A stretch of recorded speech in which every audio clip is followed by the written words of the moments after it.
Hi, Wolfie. How are you? How's it going? Good to see you. Good to see you too. Thanks for taking the time. Oh, my pleasure. So let's dig right into new music and the tour. You are out with Creed on the Summer of '99 tour with Daughtry. That'll be coming into Columbus. And then you're going to be headlining in November. You'll be back in Columbus at Kemba Live. Talk to me about how so far so good on the tour with Creed and the Summer of '99 is going. Oh man, the last run we had last year was amazing. The crowds have been so receptive and I mean I'm tight with Tremonti and the guys and they're wonderful as always. So yeah, it's a pleasure. I'm very excited to get back out. I didn't even realize now that I'm like getting ready to start packing and thinking about traveling, it's like, oh man, we're going to be gone for like 2 months. Like that's some time. So I'm excited to really get into it. Yeah, and you just got married a year or so ago, right? So Yeah. you've got a wife. Does she come on tour with you? Yeah, when she has the chance and she's not working, absolutely. Yeah. And then you're back in Columbus headlining the whole headlining tour. You're bringing along Miles Kennedy. That's really Mhm. cool. How did you decide to bring him with you?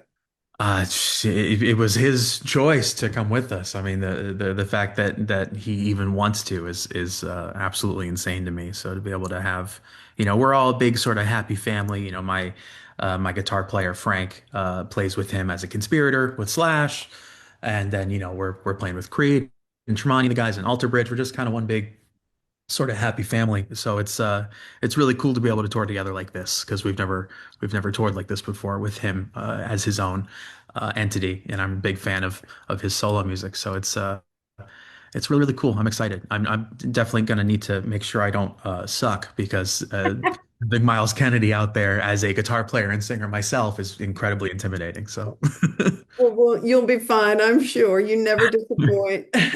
So we'll see you in July and also in November in Columbus. Let's talk about the end video because I have been dying to ask you about it. I'm sure everybody is excited about it. There's so much cinematic stuff happening there. Your mom's yeah. in it. You've got Danny Trejo in there. I mean, talk about like how that whole vision came about with the video, and then we can chat about the actual song too. Yeah, I mean, it was sort of just a wild ask. I hit it off with Robert Rodriguez a few years back, and just kind of in the back of my mind, I was like, man, I wonder if he'd do a video with us. That'd be really, really crazy, because I'm a big fan of his work, and From Dusk Till Dawn is one of my favorite movies of his, and when I showed him the end, I was like, "Hey, would you be into, could we do something?" And he's like, "Oh, absolutely." And he came over and I told him my idea, and then he ended up coming over and gave me this treatment of like a script and like blocking like a 5-page thing, and it just felt like a hilarious amount of skill for such a silly video. Um, and he called Danny Trejo, he called Greg Nicotero, the special effects makeup legend from The Walking Dead, and many, many other things, as well as From Dusk Till Dawn. And it just kind of came together. We did a crazy 12 hours for 2 days shoot. And we had so much fun. It was a great time. It looked like you guys had an absolute blast. And I love that about you and your band and the guys. Whenever you guys do videos, there's always a lot of fun in it and it lightens up everything and it makes it more fun to watch. You at the very end, when you're like, is the best, you go, oh no. Yeah, I You- think it's important not to, take yourself too seriously, for yeah, sure. I like the ornery look. That was fantastic.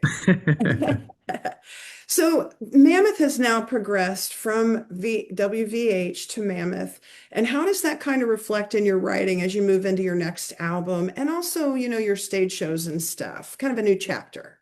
Honestly, not really much at all. It's just sort of a proper rebirth from honestly what I wanted it to be from the beginning. I think it's really just that we own the trademark now, that we're able to do so. I've always wanted to be able to stand on my own, and it's a little tough, having my name plastered on it. So I'm really excited for Mammoth as an entity to breathe as its own without being tainted with having my initials up there kind of in the way. It's also kind of a mouthful to say. I say Mammoth anyway whenever we're doing a show. So yeah, I'm very excited to kind of be finally moving forward now with how I've been wanting to this whole time. It's exciting. Very cool. So if you're stuck on a tour bus, what three albums do you have with you? Well, I've got everything I'd ever want on my phone, but if I got to pick, let's see. With Teeth by Nine Inch Nails is really special for me. There's an Australian band called Carnival who has an album called Sound Awake, and that's one of my favorite albums of all time. So I'd have to pick that too. And for a third, off the top of my head, let's see.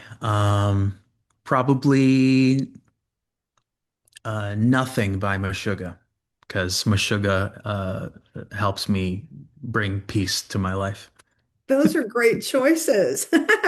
And you need peace with everything Yeah, going on. absolutely. You need that zen on the bus, you know.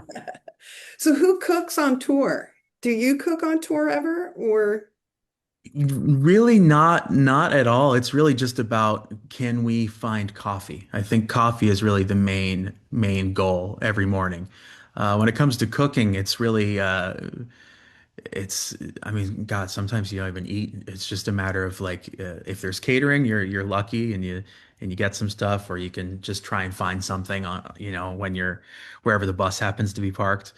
But yeah, it's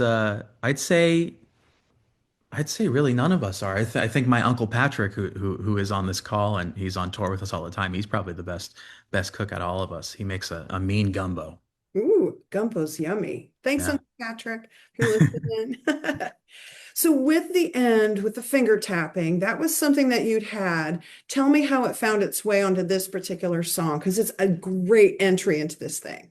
Yeah, so I had these two ideas. That one I had for since like at least 2013. It was just kind of in my little files of my computer that I wrote a long time ago, and it just seemed like too crazy of an idea. Like maybe it didn't fit Mammoth at all. And then I had another, which was like a bass slapping sort of thing. And I remember showing Elvis, my producer, the slap part, and I was like, "I'll show you on guitar, but really, it's supposed to be on bass." And when I showed it to him on guitar, he's like, "You should do that. Do it on guitar." And so that's what you hear in that first stop after the tapping part. The bass does do it later, but so I those two ideas kind of came together and just the song just ended up happening around it. Did you, when you started writing for this last album, did you just kind of put the other records behind you and just start fresh? Or were there things left from the other albums that you decided to bring on to this one or sort of reinvent or reimagine? Not anything specifically. I think this time recording around, there's always, ideas you take a look back on, like, the end kind of came from that idea from over 10 years ago. But you know, uh, I think this time around, from, the recording that I have done, it's all pretty fresh. When you decide to like test some of the new stuff on the road, like when you're doing support stuff, how do you know which ones you want to give a test to when you're playing live? I think a big response, at least when doing a show live and opening for somebody and people don't really know who you are, people really respond to tempo. So I remember when we started playing Another Celebration from our last album, when we started opening with that, people really dug it just because of the tempo. So Yeah. it's like you just got to find, little things like that. Find that you read your crowd then. So does your set list change at all that you created prior to the show as you go, or do you pretty much stick to it? Prior to show, we always decide on what it is, but sometimes like from sound check to show, it's like, yeah, let's try this instead. This one's feeling a bit better, or we were just here, a little while ago. Let's make sure we give them a different song, little things like that. But normally we like to try and do the songs we've been doing, in case we make a mistake, something we haven't been focused on. And you remember from city to city the ones that the fans go crazy for too. Yeah, it's actually a really cool benefit being able to look at the data of like streaming data and stuff like that. Like what are the top songs, around here, what have been the top songs listened to in the past month and stuff. And it's pretty cool to be able to look at that, and that will sometimes inform. Obviously, you're gonna want to play what you want, and you need to definitely play, the bigger singles and stuff, but that can inform, maybe a song or two extra. Yeah.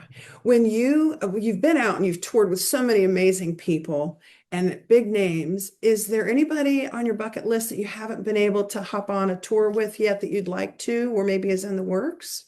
I mean, we've been incredibly lucky to tour with some insane bands. But if there was one that I never have, that would be the end all be all dream, just personally, it would be AC/DC for sure. And it's so weird because in my head I was like, oh, AC/DC. And you said AC/DC. We're on a mind Perfect. meld. Good guess. Well, I just saw an article where somebody said that it was time for them to retire, but I'm like, no way. You They'll keep, do it when they're ready. I think it's up to them. yeah, I think so too. So let me ask you, when you think about doing a collaboration, do you have anybody in mind that you'd like to do some sort of collaborating with?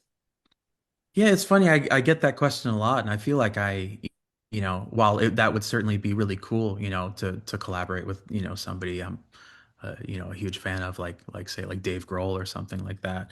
I feel like I haven't made enough of a statement on my own as an artist to be able to start going into something like that. So like maybe I'd have a different answer in 2 albums from now or something. But I feel like I still need to work on establishing a some sort of legacy with Mammoth.